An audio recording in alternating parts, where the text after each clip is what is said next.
Dustin Pedroia. He's, quote, a lot like David Eckstein. He makes the most out of what he's got.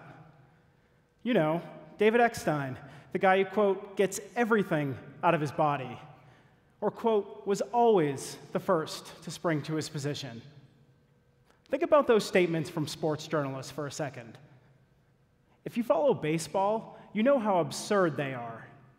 They're comparing two second basemen who could not be more dissimilar. Pedroia, an MVP, a borderline Hall of Famer, someone who, according to statistics, is 27% better than Eckstein. So why were they compared so often? Well, to quote the late great blog FireJoeMorgan.com, they're both white. Now, I've been a sports fan my entire life. I'm from Boston, and one of my earliest memories, yay Boston, is Game 6 of the 1986 World Series, Red Sox versus New York Mets. I was 7 years old, and my dad woke me up so I could witness the Red Sox finally win a World Series. Not so much. I can still vividly remember how crushed everybody was when the Red Sox blew it. As a child, and still to this day, sports represents more than just a game.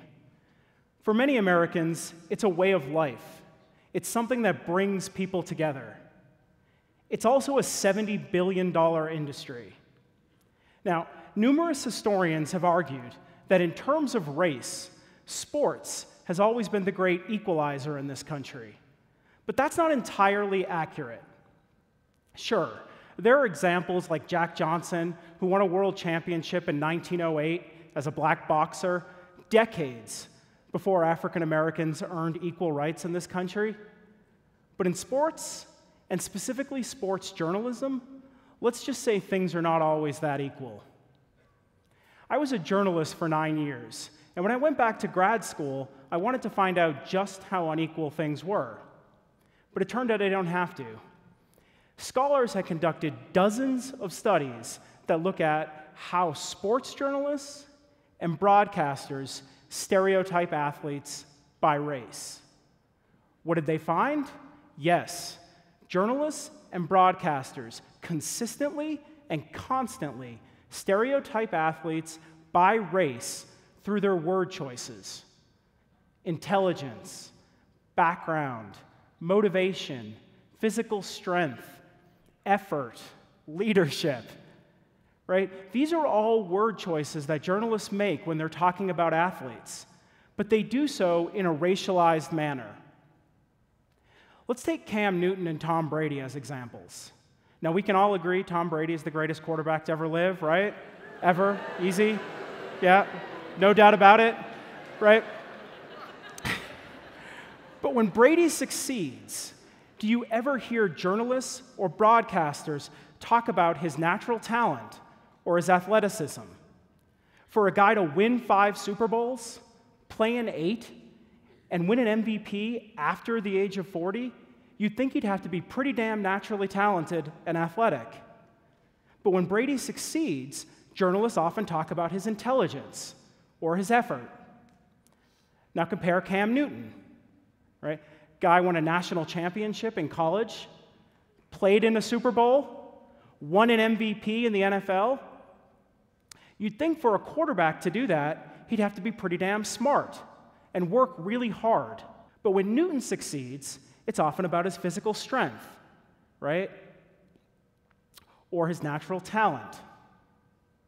And that's the thing with athletes and stereotypes. If you're white, regardless of the sport, you're often talked about in terms of intelligence, or effort, or how great of a leader you are. If you're black, it's about physical strength, natural ability, or athleticism. If you're Latino, maybe you're fiery. Asian, intelligent, good team player. Trust me, now that you're aware of this, you're going to see it every time you look at the sports section. Those stereotypes are good. They're positive. They're not negative. But the problem is, when we start to label people completely based upon their race, with no scientific evidence to back it up, we start to see race, which is entirely a social construct, as something that actually matters.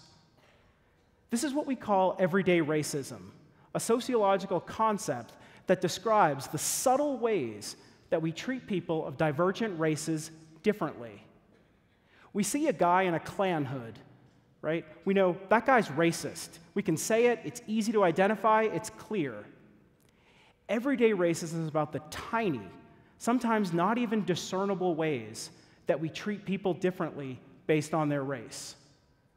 For example, when we compliment a black woman for being, quote, articulate, or we ask a Latino person where they're, quote, really from, that's everyday racism.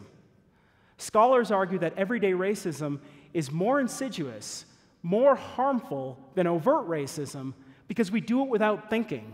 And when we do things without thinking, we believe them more easily. Stereotyping is a two-part cognitive process. It's both automatic and controlled. We know stereotypes because we see stereotypes in the world all around us, on television, in movies, on the radio, in books, and so on. We know stereotypes because media representations of stereotypes are literally everywhere around us. So when we encounter somebody from a group that might be different than us, maybe by race, maybe by gender, maybe because they look like they ride motorcycles, all the stereotypes about that group enter our brain. That's the automatic part, right? That's not wrong. But the part that we can control is, do we apply those stereotypes? Essentially, do we believe them? Now, we know sports journalists and broadcasters stereotype athletes. But the question is, do those media representations affect our behavior? About 8 years ago, some colleagues and I started to conduct some experiments to determine whether regular people stereotype athletes based on race. What did we find? Yes, absolutely. People stereotype athletes based on race. Let me give you an example. So we recruit hundreds of people for an experiment. We don't tell them anything about it. We split them into two groups randomly. Both groups read the same stories that highlight and accentuate specific athletic attributes. So, for example, both groups will read the exact same story that talks about how smart an anonymous athlete is. But here's the difference. Above that story, one group will see a photo of an anonymous white athlete. The other group will see a photo of an anonymous black athlete. Now, here's the crux of the experiment. If people don't stereotype the athletes, they would rate them the same in intelligence because they read the exact same story. But that's not what happened. Our participants rated the white athlete significantly higher in intelligence. The same thing happened when we used a story about effort, or when we swapped out stories for ones about physical strength or natural ability. Our participants rated black athletes significantly higher. So then we thought, well, maybe it's about the race of the participant. So we did another experiment. This time we oversampled black participants. And what did we find? Well, black participants actually stereotyped more strongly than white participants. So, for example, black participants rated white athletes as significantly higher in intelligence than white participants did, right? So what we're seeing, essentially, is that journalists and broadcasters stereotype athletes, and then we do too. And so probably what you're thinking here is, we got a lot of problems in this world, right? So does it really matter? Does it matter that people and journalists and broadcasters are stereotyping athletes? Yes, it matters. It matters a lot. Let's talk about how it matters to the player first. We know that in sports, quarterback is considered a, quote, smart position. And when they're kids, athletes, both black and white, play quarterback at about the same rate. But as they move up, from Pop Warner to junior varsity to high school to college to the pros, more and more black athletes, regardless of how smart they are moved off those, quote, smart positions like quarterback and are moved on to, quote, athletic positions like wide receiver. And white athletes, regardless of how athletic they are moved off athletic positions like wide receiver and moved on to smart positions like quarterback. So let's think of last April's NFL draft, right? Josh Allen is a quarterback prospect whose numbers in college suggest he'll be a mediocre at best NFL player. But he was drafted 7th overall. 7th. And if you do a Google search for Josh Allen, I guarantee you, within 2 stories, you'll find one that says Josh Allen just looks like an NFL quarterback, right? Compare that to Lamar Jackson. Guy won a Heisman Trophy in college. His numbers suggest he'll be a far, far better quarterback in the pros than Josh Allen. Yet before the draft, executives from certain NFL teams asked Jackson if he would try out as a wide receiver, even though he'd only played quarterback in his entire life. He was drafted 32nd, not 7th. Josh Allen, Lamar Jackson. If you don't know, do you want to guess which one's white and which one's black? Now, let's see how it plays out in other ways, right, in terms of a player's career. In the NFL, the average quarterback's career lasts 18% longer than the average wide receiver.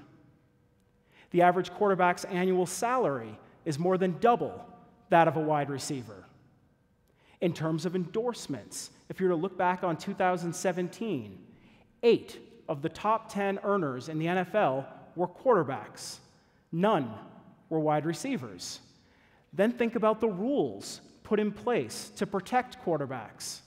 Essentially, a quarterback is less likely to be seriously injured or concussed.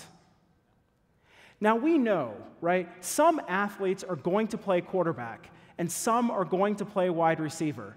Their skill sets demand it, right? The problem is with the systematic decisions made from the time these athletes are in elementary school that implicitly affect coaches, general managers, scouts, to put these players in the, quote, more racially appropriate positions, thus robbing them the opportunity of potentially the longer, safer, and more lucrative career, essentially giving some athletes different opportunities than others. Now, you're probably thinking, well, one of those opportunities you're talking about is endorsements, right? These athletes make a ton of money. Do endorsements really matter to anybody but the athletes? Yes. Endorsements impact us. They impact everybody. Studies show that white athletes are far, far more likely to appear in commercials or advertisements, even though there are far more black professional athletes. But there's more to it than that. White athletes are far more likely to be represented and depicted as well-rounded human beings. Think about Peyton Manning making sandwiches or sitting around playing music with Kenny Chesney. Yeah. Compare that to Cam Newton. We've seen him sell yogurt, but always in his uniform. Or think about black basketball players in commercials. They're almost always wearing their uniform and almost always doing something athletic, right? And the problem is, we don't stereotype individuals. We stereotype groups. And when we stereotype groups, we start to see large swaths of people as the same. Are there white athletes that are super smart? Yes. Are there black athletes that are super athletic? Of course. But there are white athletes that are super athletic, and there are black athletes that are super smart. And when we start to label people and treat groups as the same, that's when bad things start to happen. That's when we call the police on a black student simply sleeping on campus at Yale. That's when black men waiting for a friend at Starbucks becomes international news.